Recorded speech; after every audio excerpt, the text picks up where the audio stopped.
और वहीं लखीमपुर से अवध जायसवाल भी हमारे साथ जुड़ गए हैं। उससे पहले आपको दिखाते हैं यूपी सरकार में मंत्री मोहसिन रजा का लव जिहाद कानून पर क्या कुछ कहना है। जिहाद को लेकर लगातार घटनाएं बढ़ रही थीं, पहले भी थी और इधर कुछ ज्यादा घटनाएं बढ़ रही थीं, जिसको लेकर आदरणीय योगी जी ने साफ कर दिया था कि अगर जरूरत पड़ेगी तो हम कानून बनाएंगे। और उसी क्रम में हम कानून बना रहे हैं, क्योंकि अब हमारे उत्तर प्रदेश में ये नहीं चलेगा कि आप मिशन के तहत, लव जिहाद के तहत बच्चियों को बहला फुसलाकर और उनको धर्म परिवर्तन कराएं या आप अपने मिशन का पार्ट बनाएं। तो इस तरह से मैं बताना चाहता हूं वो जिहादी लोगों को भी जो इस तरह का जिहाद कर रहे हैं, उनके लिए भी तय है, उनके लिए एक संदेश है कि हम कड़ा कानून बना रहे हैं और उनको भी जेल में डालने का काम करेंगे, उन बच्चियों को सुरक्षित करने का काम करेंगे जिनको लव जिहाद में फंसाकर उनका धर्म परिवर्तन किया जा रहा था।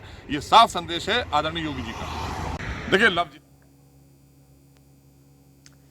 तो आप सुन रहे थे मोहसिन रजा को, जो कि साफ तौर पर यह कह रहे हैं कि ऐसे जिहादियों को एक सख्त संदेश है ये कि अब सरकार कानून बना रही है और ऐसे लोगों को जेल में डालने का काम किया जाएगा। योगी तो राम राम सत्य तक की बात कह चुके हैं।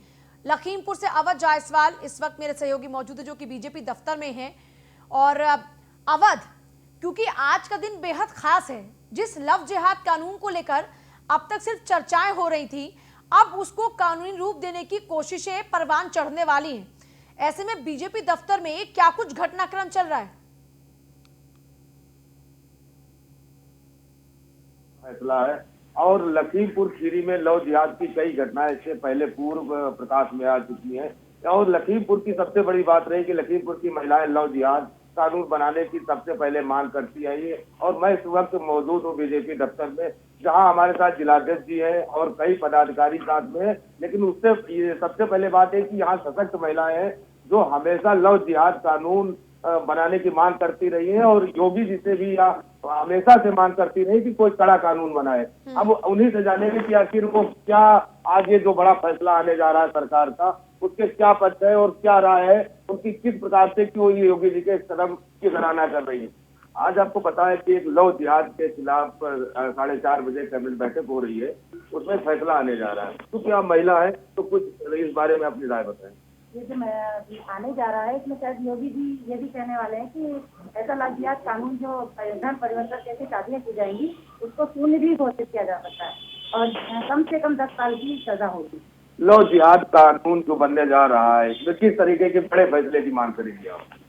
तो जानती हैं कि अगर जो ये मतलब लव जिहाद के भाई लड़कियों को फंसाते हैं और शादी करते हैं तो उन्हें कड़ी से कड़ी सजा मिलेगा और उन्हें फांसी की सजा। सबसे अच्छा तो यही रहेगा। सबसे बड़ी बात यह है कि कोई कानून जब बनता है, जैसे आपकी सरकार ने एंटी रोमियो बनाए, कई ऐसे कानून बनाए, लेकिन बाद में देखा जाता है कि उनका क्रियान्वयन नहीं हो पाता है, जिसके चलते वो कानून दम तोड़ जाते हैं। इस सरकार से अब इस कानून को लेकर क्या मांग करेगी आप लोगों ने? हम तो यही मांग है कि जो ये कानून बन रहा है ये जो सफल है और मतलब ये मोहलत कानून ऐसे लागू किया जाए कि जिसमें वाकई में हमारे आगे के लोग भी ये कहें कि ना ये जो कानून बनाया था योगी जी ने, जैसे इनकी हर काम में सराहना हो रही है वैसे इसमें भी उनकी सराहना हो। खबर आ रही है कि जो सीएम साहब ये जो कानून बनाने जा रहे हैं उसमें जो आरोपी होंगे, लव जिहाद के आरोपी होंगे, उनकी संपत्ति तक भी कुछ की जा सकती है। ऐसे में क्या मानना है? जितनी भी लड़कियां समाज में सब सुरक्षित है, कोई भी पुरुष नहीं इस तरीके से लड़कियों का महिलाओं को शोषण ना करे और धर्म परिवर्तन करके किसी शादी ना करे, इसलिए। अच्छा, जो लोगों का अपना मानना है, जो बच्चे जो कह रहे हैं कि यानी ये जो कानून सरकार ला रही है ये जो समाज का एक युवा वर्ग है उसको यानी प्रताड़ित करने के लिए ला रही है, हम अपनी मर्जी से शादी भी नहीं कर सकते, इसको लेकर क्या मांग?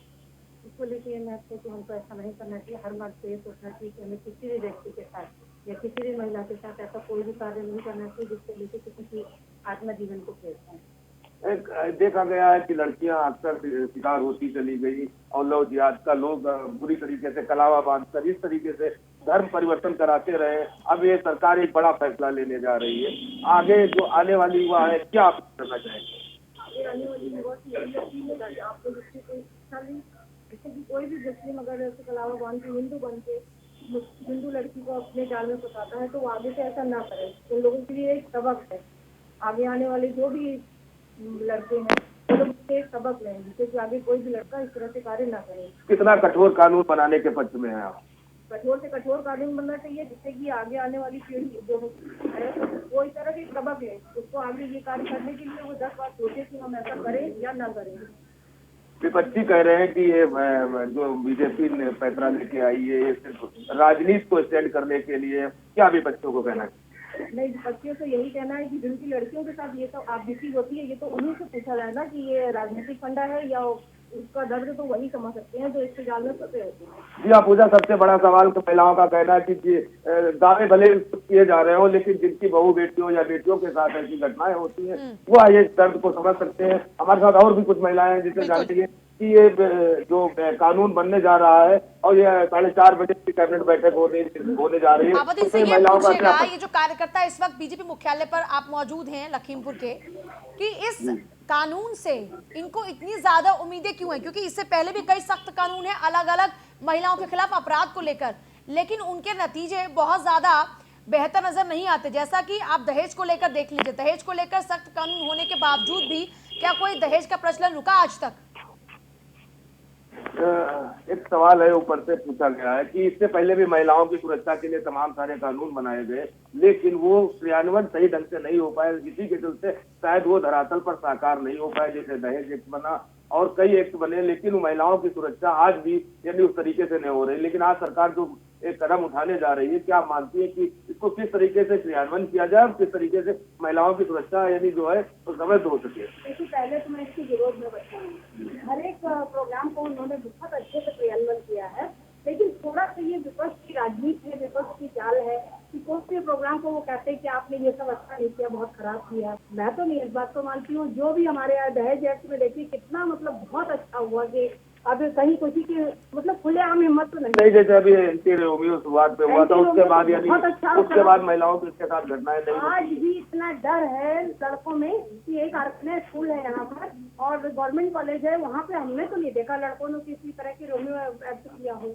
अब जो नया कानून बनने जा रहा है, इससे इतनी उम्मीदें आप लोगों को किस तरीके से है? क्या उम्मीदें हैं आपको? हमें तो बहुत उम्मीदें हैं। हमें तो हमारी मांग ये है कि इतना कड़ा कानून बने कि जैसे रास्ता में 1 साल तक कोई सुनवाई नहीं होती, तो उसी तरह इनको जो लव जिहाद का जो भी केस है उसकी सुनवाई ना हो, कम से कम 10 साल की सजा मिले। चलिए अवध, आपका शुक्रिया। राघवेंद्र शुक्ला राम की नगरी अयोध्या से हमारे साथ जुड़ गए हैं, ब्यूरो चीफ अयोध्या के। राघवेंद्र, जिस कानून को लेकर इन दिनों सबसे ज्यादा चर्चा हो रही है, जिस कानून को लेकर विरोधियों के निशाने पर एक बार फिर सत्ता पक्ष आ चुका है, उसी कानून को लेकर राम की नगरी में लोग क्या सोचते हैं, क्या समझते हैं? बिल्कुल पूजा, देखिए गंगा जमुनी तहजीब का संदेश देने वाली यह राम नगरी अयोध्या है और यह वही जमी है जहां से हिंदू और मुस्लिम दोनों के सौहार्द का प्रेम पूरी देश और दुनिया में फैला। हमारे साथ तमाम लोग अयोध्या के मौजूद हैं जो अयोध्या के निवासी हैं और सबसे खास चीज़ हिंदू और मुसलमान दोनों हैं। हम सबसे पहले बबलू खान हमारे साथ हैं, हम इन्हीं से बात करेंगे कि क्या कहते हैं आप इस दिन का, चूंकि मुस्लिम जब ट्रिपल तलाक का मामला आया था तो मुस्लिम बहनों को एक बड़ी राहत सरकार की तरफ से मिली थी, आज हिंदू युवतियों को और बच्चों को। देखिए, अब अयोध्या की धरती से हमारे राम खुश हो चुके हैं। अब यहाँ एक ही सुर में सब कहते हैं, हिंदू मुस्लिम सिख ईसाई सभी कहते हैं जय श्री राम। तो अब सब अच्छा ही होने वाला है और अच्छा होने जा रहा है। आज ये जो कानून बनने जा रहा है वास्तव में ये बहुत सराहनीय कदम है, इसका हम सब स्वागत करते हैं। और जो भी हमारी बहन बेटियों के साथ वो हिंदू मुस्लिम सिख ईसाई सभी बहन बेटियों को बहुत अच्छा एक न्याय मिलेगा। ये कानून बनेगा जिस तरीके से लव जिहाद करके लोग एक हमारी बहन बेटियों के साथ खिलवाड़ करते हैं, उनकी जीवन बर्बाद करते हैं, उनके जिंदगी के साथ खिलवाड़ करते हैं, तो कानून ऐसा बनना चाहिए कि उनका भी जीवन एक खिलौना बन जाए जो ये कानून से खेलते हैं। ऐसा कानून बनना चाहिए, मेरा मांग है। महाराज जी, ये क्या कोई एजेंडा लग रहा था कि किसी एजेंडे का आज खात्मा है? बिल्कुल, षड्यंत्र किसी प्रकार का हो, प्रेम एक पवित्र है और प्रेम में कोई कपट नहीं चलता, धोखा नहीं चलता, फरेब नहीं चलता। तो जो प्रेम के नाम पर फरेब हुआ था, पहले किसी राकेश से सुभाष से शादी करती, बाद में कोई वो कुछ और ही निकलता, तो यह धर्मांतरण जो लव जिहाद है ये एक तरह से बहुत घृणित कार्य था। और इसके बाद फंसाने के बाद में कभी किसी सूटकेस में बंद करके उनकी डेथ बॉडी मिलती, कभी जला करके मार दिया जाता। ये जो कुत्सित घृणित कार्य हो रहा था, और आप जानते हैं कि बिना भय की, बिना दंड के बोले राम सकोप तब भय बिन होई न प्रीत। बिना दंड के सुशासन नहीं आ सकता। तो अब दंड की जो प्रक्रिया आई है इससे लव जिहाद जरूर रुकेगा, स्वागत करने योग्य है। वो जो लव जिहाद की प्रीत है वो भय से क्या खत्म हो पाएगी? बिल्कुल, अभी हमारे माँ जी ने कहा बिनु भय होए ना प्रीति, तो बहुत ज़रूरी है कि भय हो। जब तक कानून को लेकर के डर नहीं होगा लोगों के अंदर, तब तक वो अपने एजेंडा से पीछे नहीं हटेंगे। प्रेम तो अविरल गंगा है और जिहाद एक एजेंडा है।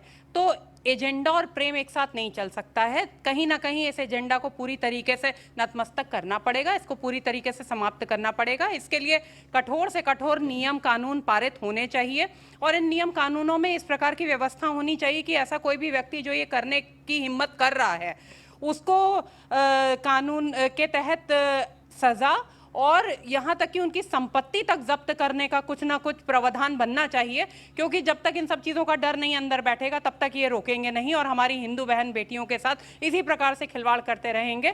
करणी सेना स्वागत करती है मुख्यमंत्री योगी आदित्यनाथ जी के इस निर्णय का और हम उनका पूरा सहयोग करते हैं, उनके साथ बिल्कुल समर्थन कर रहे हैं। किस तरह से आप स्वागत करेंगी मुख्यमंत्री जी के इस अपील का? इस सराहनीय कार्य का मैं बिल्कुल स्वागत करती हूँ।